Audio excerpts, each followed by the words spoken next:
नमस्कार दोस्तों, आज हम एक इंट्राडे ट्रेडिंग स्ट्रेटेजी के विषय में समझेंगे, जिसको समझने के बाद आप हर दिन इंट्राडे ट्रेडिंग करके शेयर बाजार में 1,000 रुपए का प्रॉफिट कम से कम कमा सकते हैं। दोस्तों, आप कभी भी कोई भी ट्रेडिंग स्ट्रेटेजी सीखते हैं तो उसको बाजार में अप्लाई करने से पहले कुछ दिनों तक पेपर ट्रेडिंग के रूप में टेस्ट करके जरूर देखें, जिससे कि आपको उस ट्रेडिंग स्ट्रेटेजी की एक्यूरेसी का पता चल सके। आज मैं आपको जो ट्रेडिंग स्ट्रेटेजी बताने जा रहा हूँ, इसे भी आप पहले पेपर ट्रेडिंग करके टेस्ट जरूर करें, उसी के बाद बाजार में अप्लाई करें। दोस्तों, इस ट्रेडिंग स्ट्रेटेजी को समझने के लिए आपको दो इंडिकेटर्स की जानकारी होना बहुत जरूरी है, और ये दो इंडिकेटर्स हैं वी वेब और मूविंग एवरेज। दोस्तों, इन दोनों इंडिकेटर्स के विषय में मैं आपको पहले ही बता चुका हूँ। उम्मीद है आपने यह दोनों इंडिकेटर्स समझ लिए होंगे, और अगर आपने अभी तक इन दोनों इंडिकेटर्स के वीडियो नहीं देखे हैं तो आप इस वीडियो की डिस्क्रिप्शन में जाकर यह दोनों वीडियो देख सकते हैं। इन दोनों वीडियो की लिंक मैंने इस वीडियो की डिस्क्रिप्शन में डाल रखी है। तो चलिए वीडियो में आगे बढ़ते हैं और इस ट्रेडिंग स्ट्रेटेजी के कुछ रूल्स जान लेते हैं। इस ट्रेडिंग स्ट्रेटेजी में आपको वी वेब और साथ की मूविंग एवरेज का उपयोग करना है। चार्ट में टाइम फ्रेम 5 मिनट का रखना है। ट्रेडिंग के लिए शेयर का प्राइस 500 रुपए से ऊपर का होना चाहिए। 500 रुपए से कम की प्राइस वाले शेयर में हमें काम नहीं करना है। यहाँ पर हम एक ट्रेड में 1,000 रुपए कमाने की बात कर रहे हैं, तो शेयर का प्राइस 500 से 3,000 के बीच में होना चाहिए। हम 3,000 से ऊपर का शेयर भी सिलेक्ट कर सकते हैं, लेकिन उसमें टारगेट और स्टॉप लॉस बड़ा हो जाता है। ट्रेड आपको दिन की पहली कैंडल के बाद लेना है। आपको ट्रेड लेते समय शेयर की क्वांटिटी 200 रखना है। बाद में आप इसे अपनी सुविधा के अनुसार धीरे धीरे बढ़ा सकते हैं। इस स्ट्रेटेजी के अनुसार आप बाइंग और शॉर्ट सेल दोनों ही प्रकार के ट्रेड कर सकते हैं। जिस दिन निफ्टी इंडेक्स बुलिश हो उस दिन खरीदी वाले ट्रेड करें, और जिस दिन निफ्टी इंडेक्स बेरिश हो उस दिन बिकवाली वाले ट्रेड करें। यह स्ट्रेटेजी इंट्राडे के लिए है, तो आपको इंट्राडे के अंदर ही पोजीशन से एग्जिट भी होना है। तो दोस्तों, यह थे इस ट्रेडिंग स्ट्रेटेजी के कुछ बेसिक रूल। बाकी रूल्स हम सीधे चार्ट में समझेंगे। तो चलिए दोस्तों, अब हम सीधे चार्ट में इस ट्रेडिंग स्ट्रेटेजी को समझ लेते हैं। सबसे पहले आप अपने ट्रेडिंग सॉफ्टवेयर में जाइए और चार्ट को खोल लीजिए। इसके बाद आपको चार्ट में टाइम फ्रेम सिलेक्ट करना है। तो इस स्ट्रेटेजी के लिए आपको चार्ट में 5 मिनट का टाइम फ्रेम सिलेक्ट करना है। तो मैं यहाँ से 5 मिनट का टाइम फ्रेम सिलेक्ट कर लेता हूँ। तो दोस्तों, आज है 20 अप्रैल 2021 और आज निफ्टी इंडेक्स बुलिश ओपन हुआ है। जैसा कि आप यहाँ पर देख सकते हैं कि ये वाली कल की लास्ट कैंडल है। तो यहाँ पर मैं एक हॉरिजॉन्टल लाइन ड्रॉ कर देता हूँ। अब आप यहाँ पर देखिए कि निफ्टी इंडेक्स इस लास्ट वाली कैंडल से ऊपर ओपन हुआ है, मतलब कि आज निफ्टी इंडेक्स बुलिश है और अभी भी यह कल के क्लोज प्राइस से ऊपर ही चल रहा है। तो हमने इस वीडियो में डिस्कस किया था कि जिस दिन निफ्टी इंडेक्स बुलिश हो उस दिन हमें खरीदी वाले ट्रेड करना है। तो आज हम केवल खरीदी वाले ट्रेड को समझेंगे। तो मैं यहाँ पर सर्च में जाकर सबसे पहला स्टॉक देखता हूँ, PEL। तो अब हम समझ लेते हैं कि जिस दिन निफ्टी इंडेक्स बुलिश हो उस दिन हम स्टॉक्स को कैसे खरीद सकते हैं। तो जैसा कि मैंने आपको बताया था कि इस ट्रेडिंग स्ट्रेटेजी के लिए हम दो इंडिकेटर्स का यूज करेंगे, वी वेब और मूविंग एवरेज। तो सबसे पहले मैं यहाँ पर इंडिकेटर्स में जाकर वी वेब इंडिकेटर को चार्ट में लगा लेता हूँ। इसके बाद दूसरा इंडिकेटर मूविंग एवरेज, इसे भी मैं चार्ट में लगा लेता हूँ। अब हमें यहाँ पर पीरियड में 7 दिनों की मूविंग एवरेज लगानी है, और इस मूविंग एवरेज की लाइन का मैं कलर चेंज कर देता हूँ और इसे डन कर देता हूँ। अब हम इसे थोड़ा सा जूम कर लेते हैं। तो दोस्तों, अब आपको चार्ट में जो लाल कलर की लाइन दिखाई दे रही है ये है वी वेब की लाइन, और जो आसमानी रंग की लाइन दिखाई दे रही है यह है पिछली 7 कैंडल की मूविंग एवरेज। तो अब हम समझ लेते हैं कि इस स्ट्रेटेजी के साथ हम खरीदी कैसे कर सकते हैं। दोस्तों, इस स्ट्रेटेजी के साथ जब भी आप किसी भी स्टॉक में खरीदारी करें तो सबसे पहले आपको यह देखना है कि जो पहली कैंडल हो वह बुलिश ओपन होना चाहिए अच्छी खासी। तो आप यहाँ पर देखिए कि PEL के इस शेयर में पहली कैंडल ये वाली है, और ये कल की कैंडल के क्लोज प्राइस से अच्छी खासी ऊपर ओपन हुई है। ये हमारी पहली कंडीशन है। इसके बाद जो वी वेब लाइन है वो पहली कैंडल की जो बॉडी है उसके बीच में होना चाहिए। तो अब आप यहाँ पर देखिए कि यहाँ पर वी वेप इस कैंडल के बीच में है। तो ये है हमारी दूसरी कंडीशन। इसके बाद हमारी तीसरी कंडीशन ये है कि जो पिछली 7 कैंडल की मूविंग एवरेज है वो वी वेप लाइन के नीचे होना चाहिए। तो आप यहाँ पर देखिए कि यह 7 कैंडल की मूविंग एवरेज वी वेप लाइन के नीचे है। जब यह तीनों कंडीशन एक साथ मिल जाती हैं तब हमें खरीदारी करने का संकेत मिलता है। तो अब हमें इसमें खरीदारी करने के लिए यह देखना है कि जब पहली कैंडल पूरी तरह से बनकर तैयार हो जाए उसके बाद जो अगली वाली कैंडल है वो पहली कैंडल के हाई को ब्रेक कर दे, तब हमें खरीदी करना है। तो हम यहाँ पर देखते हैं इस पहली वाली कैंडल का हाई। तो आप चार्ट में ऊपर की तरफ देख सकते हैं पहली कैंडल का हाई है 1707 रुपए और 45 पैसे। मतलब कि हमें खरीदारी करना है 1707 रुपए और 50 पैसे पर जब इस पहली कैंडल का हाई ब्रेक हो जाएगा। तो अब चार्ट में देखिए कि इसके बाद वाली कैंडल ने इसका हाई ब्रेक किया है। मतलब कि हमें खरीदारी करना है 1707 रुपए और 50 पैसे पर, और इसके बाद हमें स्टॉप लॉस लगाना है। स्टॉप लॉस हमें पहली कैंडल के लो का लगाना है। तो इस पहली कैंडल का लो है 1683 रुपए और 45 पैसे। मतलब कि हमें 1683 रुपए और 40 पैसे का स्टॉप लॉस लगाना है। दोस्तों, जब आप इस स्टॉक में खरीदारी करें तो आपको हमेशा क्वांटिटी 200 शेयर की रखनी है। इसके बाद इसमें आखिरी पॉइंट यह है कि हमें प्रॉफिट बुक कहां पर करना है। तो जैसा कि हम यहाँ पर एक ट्रेड में 1000 रुपए कमाने की बात कर रहे हैं, तो हमें खरीदी करने के पॉइंट से 5 रुपए ऊपर का टारगेट रखना है। तो यहाँ पर हमने खरीदी करी है 1707 रुपए और 50 पैसे पर। तो अब हमारा टारगेट होगा 1712 रुपए और 50 पैसे का। तो आप अगली कैंडल में देखिए कि इस वाली कैंडल ने हाई बनाया है 1717 रुपए और 65 पैसे का। मतलब कि इस वाली कैंडल में हमारा टारगेट अचीव हो गया है। अब आप यहाँ पर प्रॉफिट बुक करने के साथ एक काम भी कर सकते हैं कि आप 1712 रुपए और 50 पैसे पर 100 शेयर का प्रॉफिट बुक कर सकते हैं, और इसके बाद अगले 100 शेयर का स्टॉप लॉस आप वहां पर लगा सकते हैं जहां पर आपने खरीदारी करी थी। मतलब कि 1707 रुपए और 50 पैसे पर। अगर आप ऐसा करते हैं तो इसके बाद देखिए कि इस शेयर ने हाई कितना बनाया है।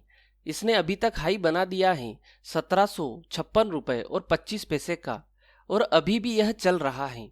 अब इसमें एक और चीज समझने वाली बात है कि जब यह 7 कैंडल की मूविंग एवरेज वी वेव की लाइन को नीचे से ऊपर की ओर क्रॉसओवर करती हैं, तब हमें यह संकेत मिलता है कि यहाँ से स्टॉक और तेज होने वाला है। तो आप देख ही सकते हैं कि जब मूविंग एवरेज ने वी वेव को क्रॉसओवर किया तो उसके बाद स्टॉक ने और ऊपर की ओर छलांग लगाई, और अभी भी यह ऊपर की ओर चल ही रहा है। दोस्तों, इस स्ट्रेटेजी के साथ आप एक बात का ध्यान रखिए कि यह स्ट्रेटेजी आपको पहली कैंडल के बाद ही फॉलो करनी है। इसके बाद दिन में कभी भी अगर वी वेव का कोई भी क्रॉसओवर हो तो हमें उसके साथ ट्रेड नहीं करना है।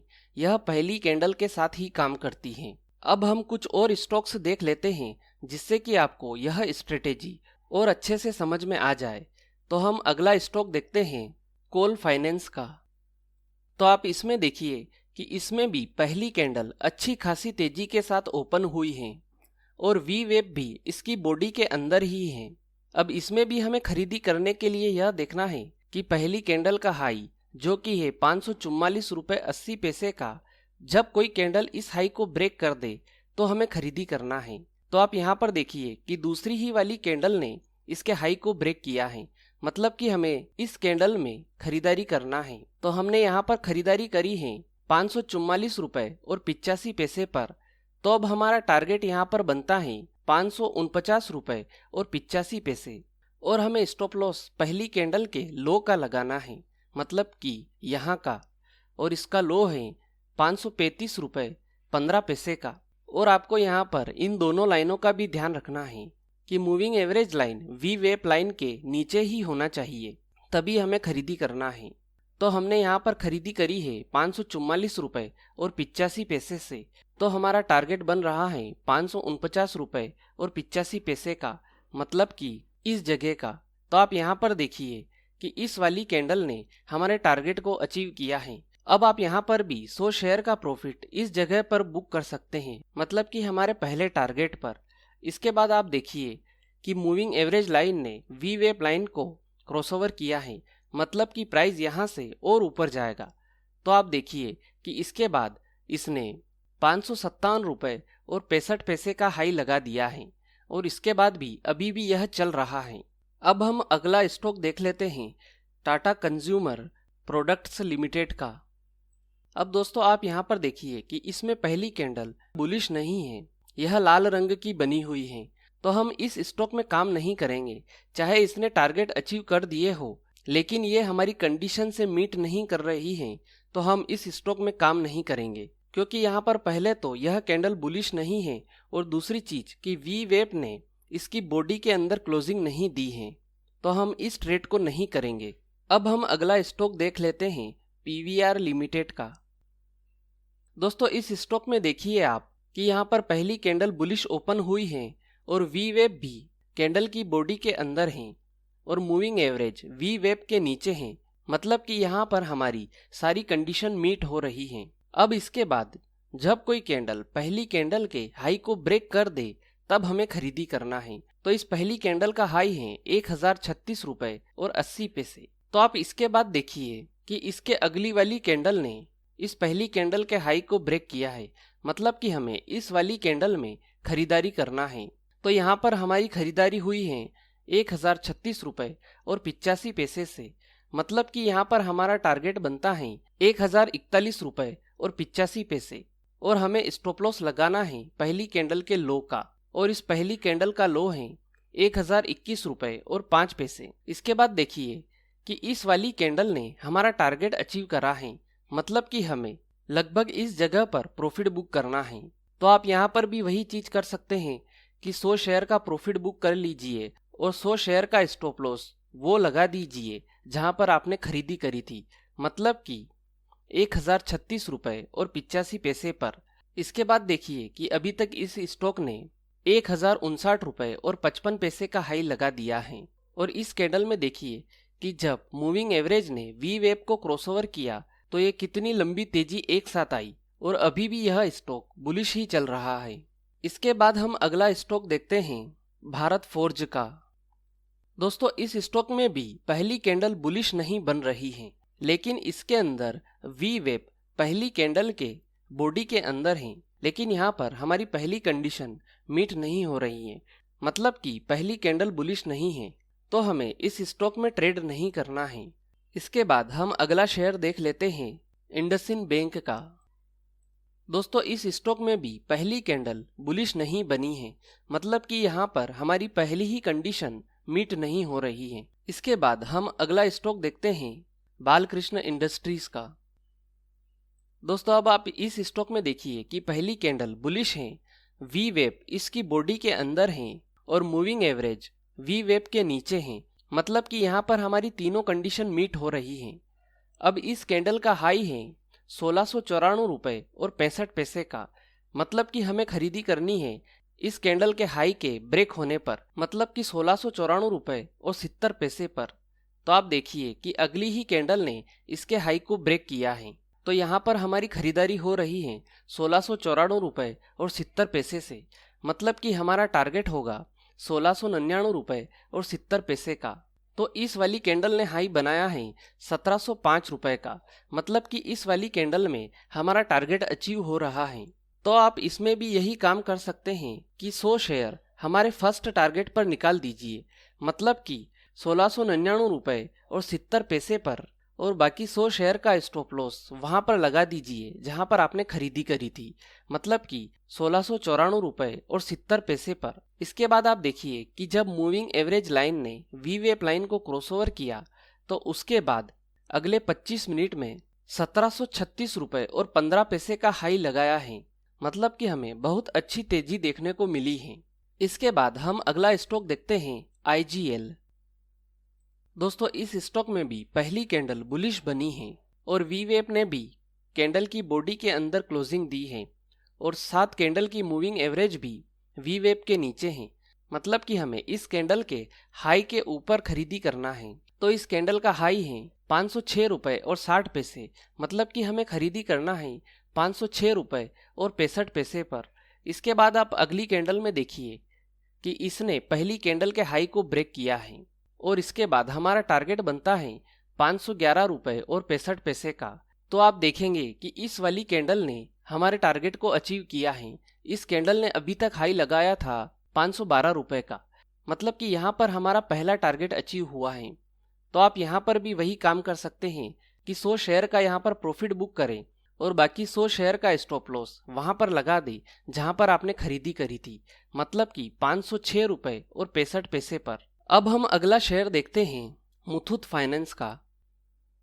दोस्तों इस शेयर में देखिए कि पहली कैंडल बेरिश बनी है, मतलब कि यहाँ पर हमारी कंडीशन मीट नहीं हो रही है, तो हमें इस शेयर में खरीदारी नहीं करना है। अब हम अगला शेयर देखते हैं IRCTC। दोस्तों अब आप यहाँ पर देखिए कि ये रही हमारी पहली कैंडल और इस पहली कैंडल का हाई है 1634 रुपए का, मतलब कि यहाँ का, और इसके अंदर वी वेब भी कैंडल की बॉडी के अंदर ही है और मूविंग एवरेज वी वेब के नीचे है। तो अब हमें इसमें खरीदारी करना है 1634 रुपए और 5 पैसे पर। तो आप यहाँ पर देखिए कि इस वाली कैंडल ने पहली कैंडल के हाई को ब्रेक किया है, तो हमें इस वाली कैंडल में खरीदारी करना है। तो यहाँ पर हमारी खरीदारी हुई है 1634 रुपए और 5 पैसे पर। तो यहाँ पर हमारा टारगेट बनता है 1639 रुपए और 5 पैसे। तो आप यहाँ पर देखिए कि हमने इस वाली कैंडल में खरीदारी करी थी और इसी वाली कैंडल ने हाई लगाया है 41 रुपए और 15 पैसे का, मतलब कि इसी कैंडल में हमारा टारगेट भी अचीव हो चुका है। तो दोस्तों आप यहाँ पर भी वही काम कर सकते हैं कि 100 शेयर का प्रॉफिट बुक आप हमारे पहले टारगेट पर कर सकते हैं, मतलब कि 1639 रुपए और 5 पैसे पर, और इसके बाद बाकी के 100 शेयर का स्टॉप लॉस आप वहां पर लगा सकते हैं जहां पर हमने खरीदारी करी थी, मतलब कि 1634 रुपए और 5 पैसे का। अब हम यहाँ पर अगला स्टॉक देखते हैं भारतीय एयरटेल। तो दोस्तों भारतीय एयरटेल में देखिए कि पहली कैंडल बुलिश बनी हुई है, वी वेब भी कैंडल की बॉडी के अंदर ही है और मूविंग एवरेज वी वेब के नीचे है, और इस कैंडल का हाई है 530 रुपए और 20 पैसे का, मतलब कि हमें खरीदी करना है 530 रुपए और 25 पैसे पर जब पहली कैंडल का हाई ब्रेक हो जाए। तो यहाँ पर देखिए कि अगली वाली कैंडल ने हाई ब्रेक किया है, मतलब कि हमें इस वाली कैंडल में खरीदी करना है और यहाँ पर हमारा टारगेट बनेगा 535 रुपए और 25 पैसे का। तो इसके बाद आप देखिए कि इस वाली कैंडल में हमारा टारगेट अचीव हुआ है। तो आप यहाँ पर भी वही काम कर सकते हैं कि 100 शेयर का प्रॉफिट बुक आप हमारे पहले टारगेट पर कर सकते हैं और अगले 100 शेयर का स्टॉप लॉस आप वहां का लगा सकते हैं जहां पर हमने खरीदारी करी थी, मतलब कि 530 रुपए और 25 पैसे का। और अगर आप 1000 रुपए के प्रॉफिट से संतुष्ट हैं तो आप पूरे 200 शेयर को एक ही साथ निकाल दीजिए, और अगर आप 100 शेयर को हमारे पहले टारगेट पर निकालते हैं और अगले 100 शेयर का स्टॉप लॉस भी हिट हो जाता है तो भी हम ओवरऑल प्रॉफिट में ही रहेंगे। अब हम अगला स्टॉक देख लेते हैं रिलायंस का। तो दोस्तों आप रिलायंस के शेयर में देखिए कि पहली कैंडल बुलिश नहीं है, यहाँ पर हमारी पहली कंडीशन मीट नहीं हो रही है, तो हम इस शेयर में काम नहीं कर सकते हैं। तो दोस्तों यह थे कुछ स्टॉक्स जो मैंने आपको समझाए कि आप इस स्ट्रेटेजी के साथ खरीदारी कैसे कर सकते हैं। उम्मीद है आपको यह स्ट्रेटेजी समझ में आई होगी। तो आज थी 20 अप्रैल और आज निफ्टी इंडेक्स बुलिश खुला था, तो हमने खरीदी वाले ट्रेड को समझा। उम्मीद है आपको समझ में आ ही गया होगा कि हम स्टॉक्स के साथ खरीदी कैसे कर सकते हैं वी वेब स्ट्रेटेजी के साथ। तो दोस्तों आज है 22 अप्रैल 2021 और आज निफ्टी इंडेक्स बेरिश है। जैसा कि आप चार्ट में देख सकते हैं यह है पिछले दिन की कैंडल, और आज की जो पहली कैंडल है वो पिछले दिन की कैंडल के क्लोज प्राइस से बहुत ही ज्यादा नीचे खुली है, मतलब कि आज निफ्टी इंडेक्स बेरिश है। तो जैसा कि हमने वीडियो में सीखा था, जिस दिन निफ्टी इंडेक्स बेरिश हो उस दिन हमें बाजार में शॉर्ट सेल करना है। तो दोस्तों आज हम यह सीखेंगे कि जब निफ्टी इंडेक्स बेरिश हो तब हम बिकवाली कैसे कर सकते हैं। उससे पहले आप सभी से एक रिक्वेस्ट है कि अगर आपने अभी तक हमारे YouTube चैनल को सब्सक्राइब नहीं किया है तो प्लीज चैनल को सब्सक्राइब कर लीजिए, क्योंकि आपके एक सब्सक्राइब से हमारी पूरी टीम का मनोबल बढ़ता है और हम आपके लिए ऐसे ही अच्छे अच्छे वीडियो लाते रहेंगे। और अगर आपको यह वीडियो पसंद आ रहा है तो आप कमेंट बॉक्स में यस टाइप कर दीजिए और वीडियो को लाइक जरूर कीजिए। तो चलिए वीडियो में आगे बढ़ते हैं और सबसे पहले हम पहला शेयर देखते हैं टाइटन को। दोस्तों बाजार में शॉर्ट सेल करने के लिए भी हमें 5 मिनट की टाइम फ्रेम ही रखनी है और उन दोनों इंडिकेटर्स का इस्तेमाल करना है जिनका इस्तेमाल हमने खरीदी करने के लिए किया था, 7 कैंडल की मूविंग एवरेज और वी वेप। तो यहाँ पर जो लाल रंग की लाइन है वो वी वेप की लाइन है और जो आसमानी कलर की लाइन है वो पिछली 7 कैंडल की मूविंग एवरेज है। दोस्तों, बाजार में शॉर्ट सेल करने के लिए भी आपको 3 कंडीशन देखना जरूरी है। जैसा कि हम यहाँ पर टाइटन का शेयर देख रहे हैं, तो मैं इस शेयर से आपको वह तीनों कंडीशन समझा देता हूँ। तो यहाँ पर हमारी पहली कंडीशन है कि जो आज के दिन की पहली कैंडल है 5 मिनट की, वह बेरिश होना चाहिए। तो आप यहाँ पर चार्ट में देखिए कि ये हमारी आज की पहली कैंडल है और यह बेरिश है अच्छी खासी। इसके बाद हमारी दूसरी कंडीशन है कि जो वी वेप लाइन है वो कैंडल की बॉडी के बीच में होना चाहिए। तो आप यहाँ पर देखिए कि ये जो लाल रंग की लाइन है ये वी वेप की लाइन है और ये कैंडल की बॉडी के अंदर है, मतलब कि यहाँ पर हमारी दूसरी कंडीशन भी मीट हो रही है। इसके बाद हमारी तीसरी कंडीशन है कि जो 7 कैंडल की मूविंग एवरेज है वो वी वेप लाइन के ऊपर होना चाहिए। तो आप यहाँ पर देखिए कि ये हमारी वी वेप लाइन है और मूविंग एवरेज लाइन इससे ऊपर है, मतलब कि यहाँ पर हमारी तीनों कंडीशन मीट हो रही हैं। अब हमें बिकवाली करने के लिए यह देखना है कि जब कोई कैंडल पहली कैंडल के लो को ब्रेक कर दे तब हमें बिकवाली करना है। तो आप यहाँ पर देखिए कि इस पहली कैंडल का लो है 1511 रुपए और 75 पैसे, मतलब कि हमें बिकवाली करना है 1511 रुपए और 70 पैसे पर। तो आप देखिए कि इसके बाद वाली कैंडल ने ही इसके लो को ब्रेक किया है, मतलब कि हमें यहाँ पर इस वाली कैंडल में बिकवाली करना है 511 रुपए और 70 पैसे पर। और यहाँ पर हमें क्वांटिटी वही रखना है जैसा कि हमने पहले डिस्कस किया था, 200 शेयर की। और इसके बाद हमें स्टॉप लॉस लगाना है पहली कैंडल के हाई का। तो इस कैंडल का हाई है 530 रुपए, तो हमें स्टॉप लॉस लगाना है 530 रुपए और 5 पैसे का। जैसे कि हमने यहाँ पर 1511 रुपए और 70 पैसे पर बिकवाली करी है, तो यहाँ पर हमारा टारगेट होगा 1506 रुपए और 70 पैसे का। तो अब इसके बाद देखिए कि इस वाली कैंडल ने लो बनाया है 502 रुपए और 10 पैसे का, मतलब कि इस वाली कैंडल में हमारा पहला टारगेट अचीव हो चुका है। तो आप चाहें तो हमारे पहले टारगेट पर, मतलब कि 1506 रुपए और 70 पैसे पर 100 शेयर का प्रॉफिट बुक कर सकते हैं और बाकी के 100 शेयर का स्टॉप लॉस वहां पर लगा सकते हैं जहां पर हमने बिकवाली करी थी, मतलब कि 1511 रुपए और 70 पैसे पर। इसके बाद आप चार्ट में देखिए कि जब मूविंग एवरेज ने वी वेप लाइन को ऊपर से नीचे की ओर क्रॉसओवर किया, उसके बाद बाजार में मंदी और ज्यादा तेज हो गई। अगर आपने यहाँ पर 100 शेयर का प्रॉफिट बुक हमारे पहले टारगेट पर कर दिया हो और बाकी के 100 शेयर के लिए अगर आप वेट करते हैं, तो आप देखिए कि इसके बाद बाजार ने 1477 रुपए और 20 पैसे का लो लगाया है, मतलब कि हमें इसमें अच्छा खासा मुनाफा हो रहा है। तो दोस्तों, अब हम अगला शेयर देख लेते हैं PEL का। तो दोस्तों, PEL के इस शेयर में आप देखिए कि ये रही हमारी पहली कैंडल और यह पहली कैंडल बेरिश है और यहाँ पर वी वेप भी कैंडल की बॉडी के अंदर है और मूविंग एवरेज वी वेप के ऊपर है, मतलब कि यहाँ पर हमारी तीनों कंडीशन मीट हो रही हैं। अब जब कोई कैंडल इस पहली कैंडल के लो को ब्रेक कर दे तो हमें बिकवाली करना है। तो इस पहली कैंडल का लो है 1662 रुपए और 5 पैसे, मतलब कि हमें बिकवाली करना है 1662 रुपए पर। तो आप देखिए कि इस वाली कैंडल ने इस पहली कैंडल के लो को ब्रेक किया है, तो हमें इस वाली कैंडल में बिकवाली करना है और इसके बाद इस पहली कैंडल के हाई के ऊपर का स्टॉप लॉस लगाना है। तो इस पहली कैंडल का हाई है 1693 रुपए और 75 पैसे, मतलब कि हमें स्टॉप लॉस लगाना है 1693 रुपए और 80 पैसे का और इसमें हमारा टारगेट बनेगा 1657 रुपए का। तो आप देखिए कि इस वाली कैंडल ने हमारे पहले टारगेट को अचीव कर दिया है। तो अगर आप चाहें तो यहाँ पर 100 शेयर का प्रॉफिट बुक कर सकते हैं और अगले 100 शेयर का स्टॉप लॉस वहां का लगा सकते हैं जहां पर हमने बिकवाली करी थी, मतलब कि 1662 रुपए का। अगर आप ऐसा करते हैं तो इसी कैंडल में आपका स्टॉप लॉस हिट हो जाता है और उसके बाद भी आप ओवरऑल प्रॉफिट में ही रहते हैं। इसके बाद हम अगला स्टॉक देखते हैं HDFC। तो दोस्तों, आप HDFC शेयर को देखिए कि इसमें पहली कैंडल बेरिश है, लेकिन यहाँ पर वी वेब ने कैंडल की बॉडी के अंदर क्लोजिंग नहीं दी है और उसके बाद बाजार ऊपर की तरफ बढ़ गया। तो यहाँ पर हमारी दूसरी कंडीशन मीट नहीं हो रही है, कि वी वेब का कैंडल की बॉडी के अंदर क्लोजिंग देना बहुत जरूरी है। अब हम अगला शेयर देखते हैं HDFC बैंक का। तो दोस्तों HDFC बैंक में भी पहली कैंडल बेरिश है, लेकिन यहाँ पर वी वेब ने कैंडल की बॉडी के अंदर क्लोजिंग नहीं दी है, मतलब कि हम इस शेयर में भी बिकवाली नहीं कर सकते हैं। यहाँ पर हमारी दूसरी कंडीशन मीट नहीं हो रही है। अब हम अगला शेयर देखते हैं बालकृष्ण इंडस्ट्रीज का।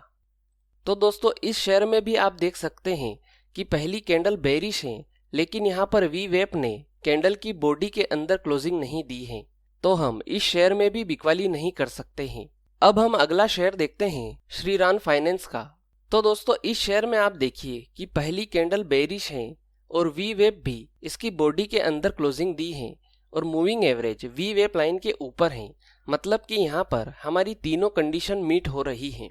इसके बाद अब जो भी कैंडल इस पहली कैंडल का लो ब्रेक करे तो हमें बिकवाली करना है, और इस पहली कैंडल का लो है 1306 रुपए और 10 पैसे, मतलब कि हमें बिकवाली करना है 1306 रुपए और 5 पैसे पर। तो आप देखिए कि इसके बाद वाली कैंडल ने ही इसका लो ब्रेक कर दिया है, मतलब कि हमें इसके बाद वाली कैंडल में बिकवाली करना है, और इसके बाद हमें स्टॉप लॉस लगाना है इसके हाई का, और इसका हाई है 1324 रुपए और 60 पैसे, मतलब कि हमारा स्टॉप लॉस बनेगा 1324 रुपए और 65 पैसे का, और इसके बाद हमारा टारगेट बनता है इसके अंदर 5 रुपए नीचे का, मतलब कि 1301 रुपए और 5 पैसे का।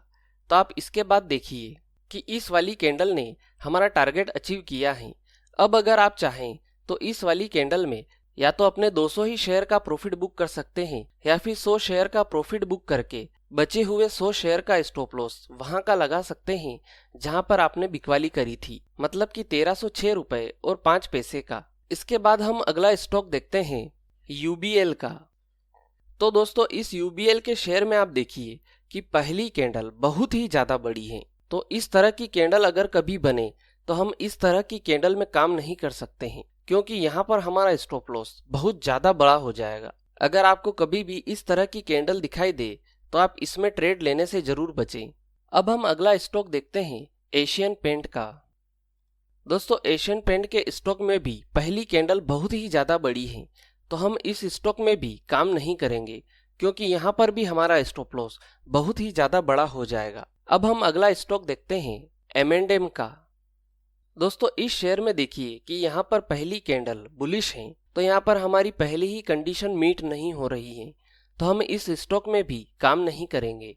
तो दोस्तों यह थे कुछ स्टॉक शॉर्ट सेलिंग के, जिसमें हमने सीखा कि हम इस स्ट्रेटेजी के साथ बाजार में बिकवाली कैसे कर सकते हैं। और आप सभी से एक रिक्वेस्ट है कि आप इस स्ट्रेटेजी को चार्ट में अलाउ करें, उससे पहले कुछ दिनों तक पेपर ट्रेडिंग करके इस ट्रेडिंग स्ट्रेटेजी को टेस्ट जरूर करें, जिससे कि आपको इस ट्रेडिंग स्ट्रेटेजी की एक्यूरेसी पता चल सके। और इस स्ट्रेटेजी के साथ आप इस बात का हमेशा ध्यान रखें कि यहाँ पर आप टारगेट हमेशा 5 रुपए का ही रखें। तो दोस्तों यह थी वीवेब स्ट्रेटेजी की संपूर्ण जानकारी, जिससे कि आप 1000 रुपए डेली बाजार से कमा सकते हैं।